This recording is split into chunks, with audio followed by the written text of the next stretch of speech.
Everyone dreams about being great. They dream about the fast cars, the fame, the money, but never want to do the work that comes with it. No one wants to read, talk to God, push towards their goals. They just want to talk about what they have the potential to be, and that's good enough for them. But that's not good enough for me. Which leads me to my question: how can I achieve greatness? But the truth is, I'm really in pursuit of greatness.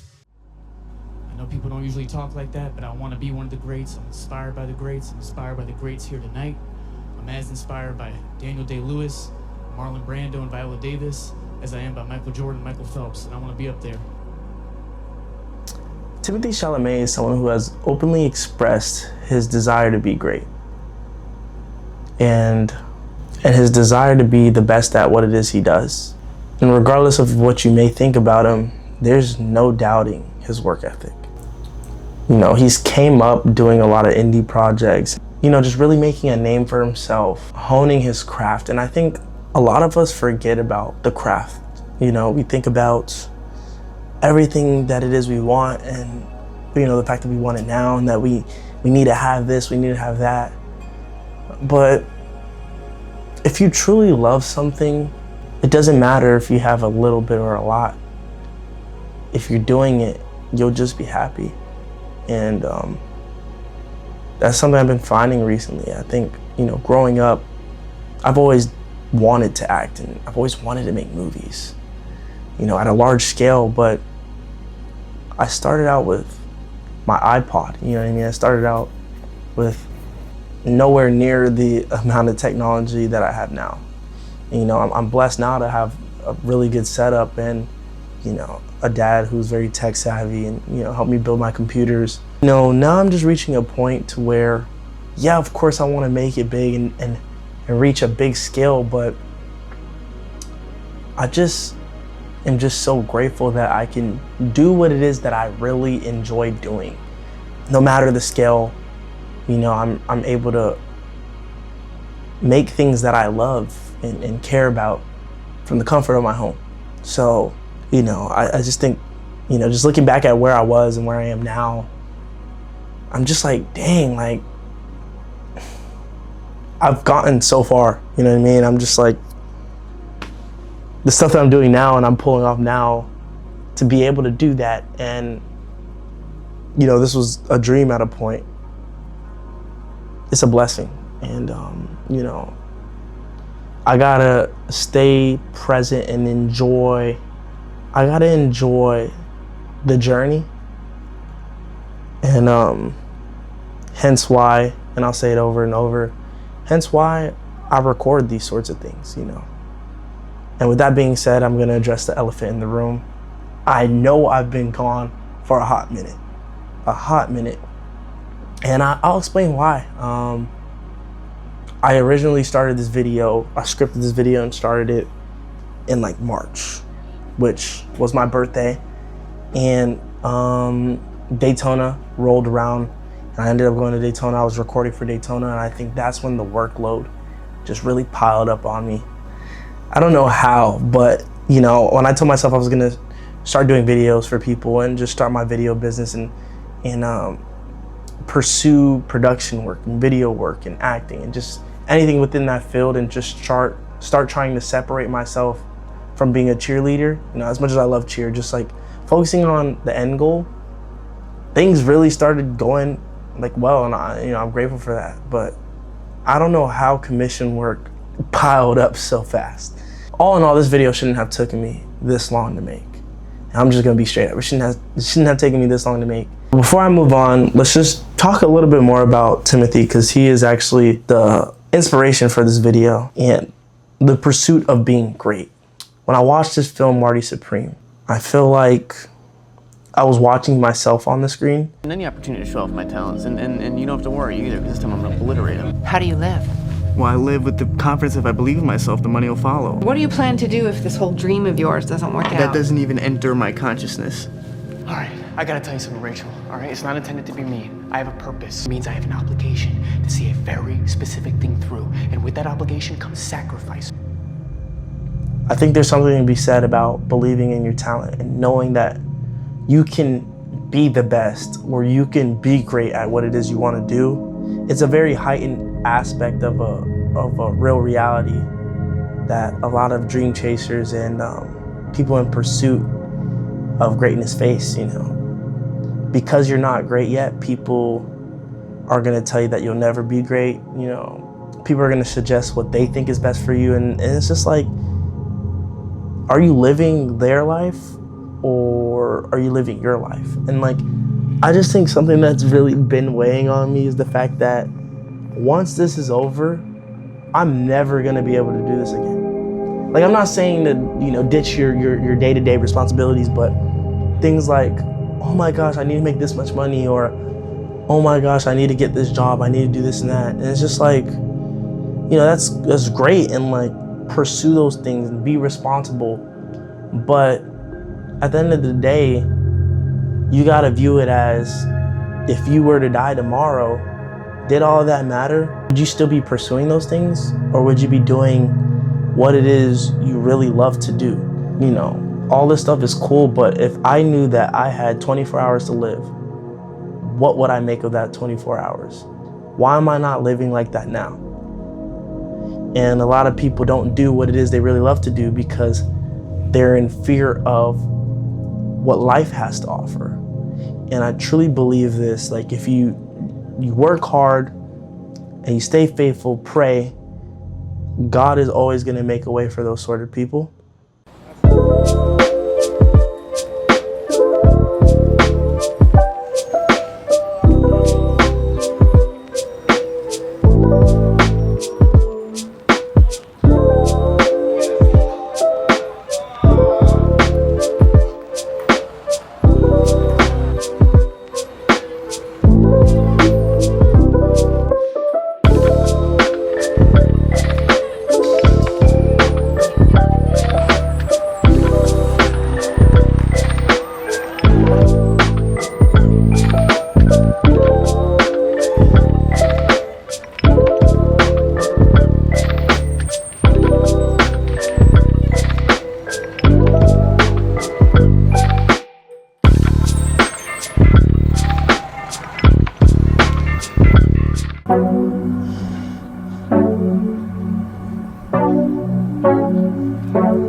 Bro, in life, you're literally gonna get knocked down. But the world not gonna help you back up.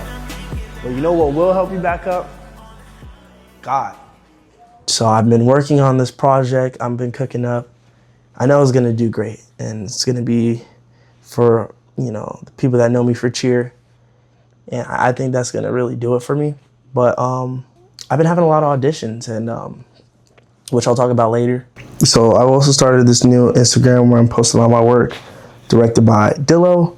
I started a new YouTube, and if you guys want to go check it out, it's Dylan Charles Official. I post monologues, I post acting content, all my videos on there. So I just want to use it as a portfolio. I'm not really trying to blow it up, but I just want to put my work on there for people to see. And I just been working on a couple short films. I just posted one, Lone Wolf. Was it the best thing ever? No, but it's just getting the reps, posting, editing, and getting those reps. I just want to make sure that a lot of my focus is still on what I really want. And, you know, I just use what it is that's holding me down as, you know, something to just sustain me. And I think a lot of people, they see that and they're like, oh, well, this is great. Like, I love this. I'm getting money. I'm getting paid. And then they're like 10 years later, 20 years later, they're like, dang, I've been doing this for so long. I didn't get to pursue what it is I wanted to pursue. And this leads me into my auditions. The past few months, I've been auditioning like crazy, man. And I think I auditioned for 3 really big projects. And it was upsetting because I didn't get either. And obviously in this business, you know that you're gonna get way more no's than you're gonna hear yes. But sometimes we're like, I gave it my all and I thought this was what I was supposed to do, and it didn't pan out the way you want it to. You start to reflect it on yourself, like, did I do something wrong? Am I not good at acting? And I don't think that's the case. I feel like, you know, you have that cycle where the project starts and it's in production and you're looking at who they casted over you and you're like, is this guy better? You know? And, but I'm starting to realize that may not be the case. You know, it may just be connections. It may just be status. It may just be experience or location. But that's what I'm saying, that the variables are endless. And that's why they say when you're right, you're just right. And you just gotta be prepared, you know. And I'm just trying to be the best actor that I can be, which I'm back in acting classes. I'm in an acting studio right now. Keep doing your thing. And I'm gonna put in this clip from Asante Black where he was just like, he auditioned for 4 years and he didn't get anything. But, you know, he just kept auditioning and doing his thing and kept being a student of the game. I was auditioning for 4 years and hadn't gotten any callbacks. Wow. Like callbacks, not even just book anything, but callbacks. So I think that it's, you know, my passion for it. I didn't even feel like I wasn't a working actor because I was always working at my craft. I was always, you know, reading monologues, watching other actors' performances, and just trying to get better all the time. You know, you don't need to be in a show or to be in a movie or even a commercial to get better. There are so many resources to continue improving on your craft. So I think that that's what made me stay strong through it all. Where you are in this moment is enough and is okay. And if you want to do greater things, great. Go achieve those greater things, but also be very comfortable with where you are right now because, you know, the present is a gift. It is. You know, I've been openly vocal in a way about what it is that I want for myself. And, you know, that's not even intentional. It's just that's just how I really feel sometimes. I just be feeling that way. And I just can't help but express that, you know, because my hopes for myself are so high. And I'm just passionate about giving it my all, you know. I don't know why, but I think that's what greatness is about, essentially. I'm the hardest working man. Anyway, maybe I shouldn't say that, but no, you respect what you do. Yeah, because you got to. What else is the point? I talk about this with friends a lot. Like, this is too weird a lifestyle to be nonchalant about. Yeah, why do this? Yeah. If you're not going to go as hard as possible.